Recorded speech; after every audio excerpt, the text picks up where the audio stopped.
Hello, fellow football connoisseurs, and welcome back to the Quick Take. I hope you're all doing well as Chelsea draw 1-1 to Crystal Palace earlier today.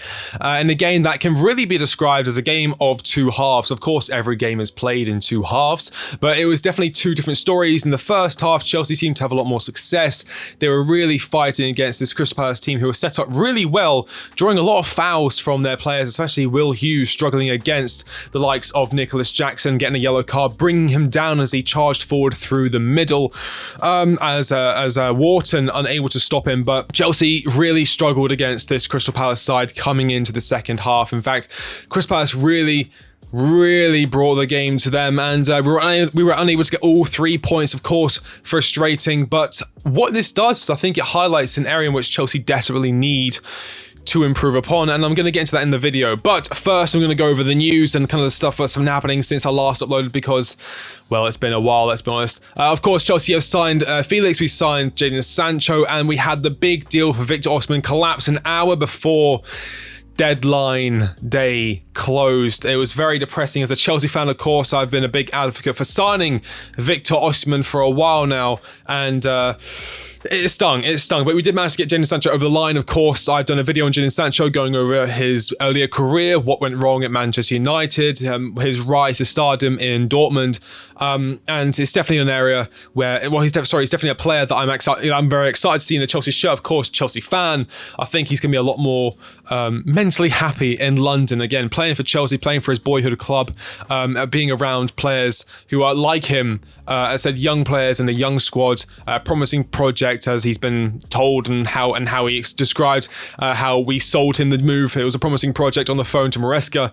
So hopefully when he comes in, he's the Sancho of Dortmund who lit up the world alongside the likes of Erling Haaland, and not the Sancho of United who stunk up Old Trafford week in, week out. But yeah, so in terms of his wages, so just going over Jadon Sancho, so Chelsea will cover the large majority of Jadon Sancho's £250,000 a week wages, which is kind of interesting because that was actually the big holding point to the Victor Osimhen deal, which was called off by Romano. Deal completely off of Victor Osimhen, no agreement with Chelsea and CFC delegation, now leaving Napoli. If nothing happens from Saudi Arabia next 3 days, Osimhen will stay at Napoli, but he's not gonna be part of the first team squad. Relationship currently completely broken with Napoli, and it's believed that he won't play football, or there's a good chance he won't play football until January, which is just a really bad thing for a player like Osimhen, just be sidelined for that long. Of course, he will have a lot of suitors in January, but it's not going to help him. But again, one of the big things that stopped this Osimhen deal was the wages, and we had this from Romano. Chelsea made between 5 to 7 proposals to try and sign Victor Osimhen, but none of them came even close to his Napoli salary. Chelsea tried a base wage plus add-ons for UCL qualification and goals scored. They did their best for FFP, and we have that here in terms of what we actually offered Victor Osimhen. Chelsea's offer for Osimhen revealed €4 million per season guaranteed, plus another €4 million in bonuses. So that's €2 million for UCL qualification. Again, a risk. Chelsea have struggled getting UCL football recently. Of course, I think adding a player like Osimhen would help that, but you know, it is a risk.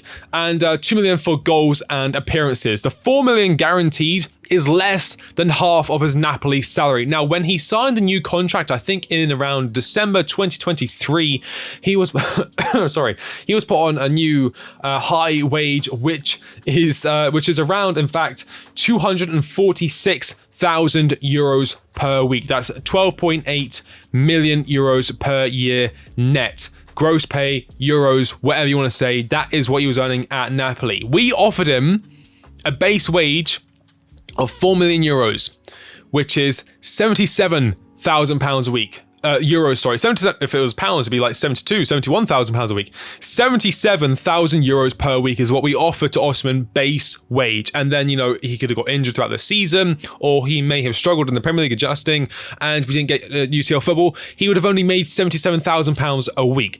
If we had gotten, as I said, if he had gotten those bonuses through goals and appearances and through getting UCL qualification, it would have been closer to like 155,000 euros a week, which is still a slap in the face when you really look at it. I mean, I thought, £250,000 or 250,000 euros a week for Osimhen was actually fair in terms of the player you're getting, in terms of the superstar, in terms of we needed that level of striker at Chelsea, and we've missed out on it because we were dilly-dallying around with the wages. Now, he was going to go to the Saudi club, Al Ahly, I think it was.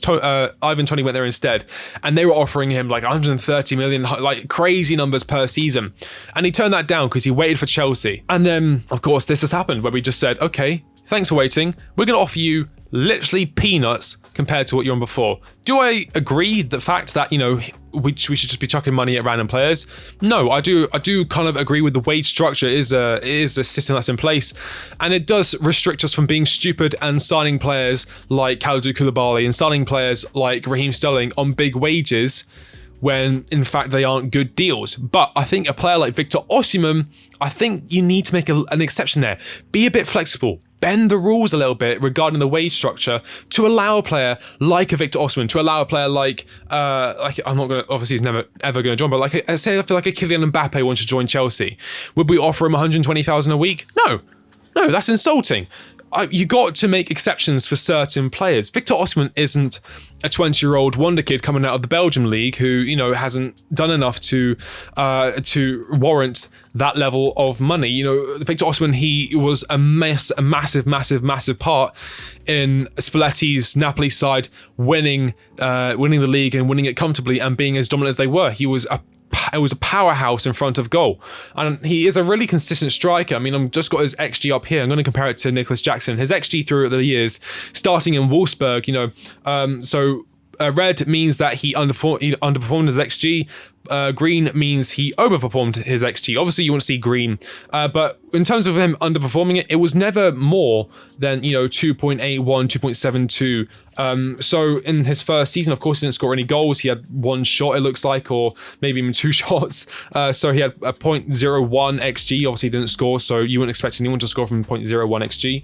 And then the next season, he didn't score from an XG of 0.02. Again, it's less than a goal. He was expected to score less than a goal, and he didn't score a goal. But then on his first season with Lille, he scored, he had an XG of 15.81 while scoring, in fact, 13 goals. So he had a 2.81 positive XG. So he underperformed his XG by 2.81. Again, the next season, underperformed it by 0.8. But then in his second season at Napoli, he outperformed his XG of 12.61 by 14 goals. So he, in fact, outperformed it by nearly 2 goals. The next season is an incredible season. He scored 26 goals from an XG of 26.63, so very consistent in front of goal, very aligned with his XG. And then, of course, the 23-24 campaign, he scored 15 goals from an XG of 17.08. So he was just 2 goals off of his XG during a very tough season. They went through a lot of managers, and there was a whole kind of debacle going on whether will he join Chelsea, will he join this club, that kind of stuff. There was a lot of stuff going on behind the scenes. Now, compare that to Nicholas Jackson. So in the 21-22 season for Villarreal, he had an XG of 0.81, no goals there. And then in the second season, he scored 4 goals from an XG of 4.14, so pretty good there, even though it's obviously not a positive XG, it's still decent. And then his first season at Chelsea, he scored 14 goals from an XG of 19.86, which means he missed out on nearly 6 goals, which he should have been scoring through his lack of clinicalness and his just raw ability in front of goal. And then, of course, this season so far, I think it's been updated. He has an XG of 0.235 with 2 goals. So what I'm trying to get at, because some of you may be thinking I'm waffling, is Nicholas Jackson enough for Chelsea to get to the end of the season and be in a strong enough position where we can actually, qualify for top 4 football, for Champions League football? It's a massive deal for this club. We really need Champions League football. And I just think putting all of the onus and relying on a player like Nicholas Jackson, who is still young and is still raw in front of goal, and his finishing against Crystal Palace, although he scored a goal, it was a tap-in, beautifully made by Cole Palmer. He missed a number of chances in front of goal. Some really big ones as well. And it just got me thinking, like, can we really go another season with just Nicholas Jackson being our main focal point up front? And I just don't think we can. In terms of the future of the club, I just think it's dangerous to rely on someone so young, so raw, so unclinical in front of goal. And that is why I would suggest going back into the striker market in January, which is what has been alluded to by Enzo Maresca when he said, we wanted players, this is regarding failing to sign a striker, we wanted players, but a player we decide, it has to be on our own conditions. If a player is not here, it was not on our conditions. We will see in January. And of course, we expect Osimhen to not play until January, but maybe we don't decide on Osimhen. Maybe we decide on another striker, a striker out of Portugal, a striker who plays for Sporting Lisbon. I'm talking about, of course, Victor Gyökeres. Now, Victor Gyökeres last season was absolutely on fire. 50 games for Sporting in all competitions, 4,169 minutes, 43 goals, 15 assists. Absolute goal machine, Victor Gyökeres, and he's kept that going this season. This season, 5 games, he's got 7 goals and 3 assists in 480 minutes.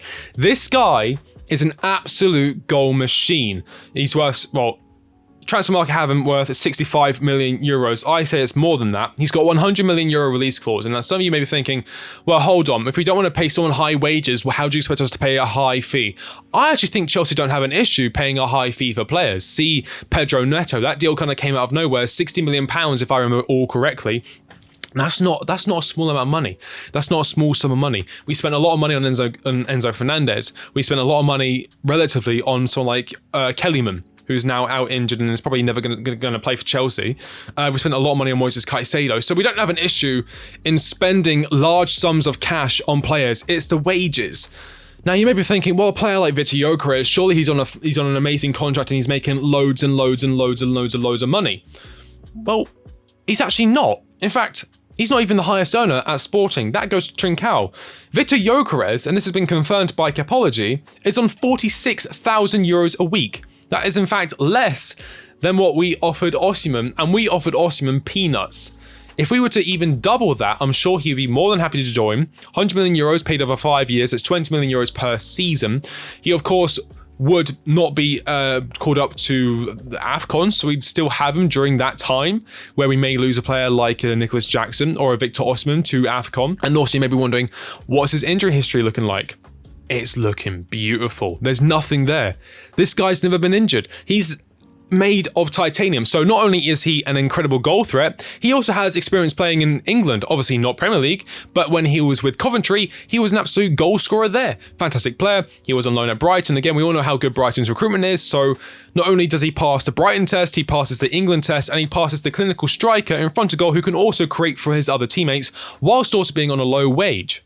I think this is a deal made in heaven. And so what I'm trying to say is, if Chelsea really want to finish top 4, and if they really want a striker who's going to put away the chances, because Chelsea dominated today in terms of XG, but they were unable to get the goals at the end of the game. Yes, we scored a lot of goals against Wolves, but I would say the Wolves game was a lot more open than the Crystal Palace game. And I think Victor Gyökeres would be a fantastic striker against these teams that sit back and defend really well through the middle, forcing us out wide. I think Gyökeres can be the difference maker, and I think Chelsea would be wise to try and sign Victor Gyökeres this January. For 100 million euros, you may think it's a massive deal, but we missed out on Victor Osimhen. May as well invest that money into a world-class striker who's on hot form right now, who can be on low wages. Thank you all so much for watching. If you like the video, like, comment, subscribe. I've been The Quick Take, and I'll catch you all on the next one. See you later.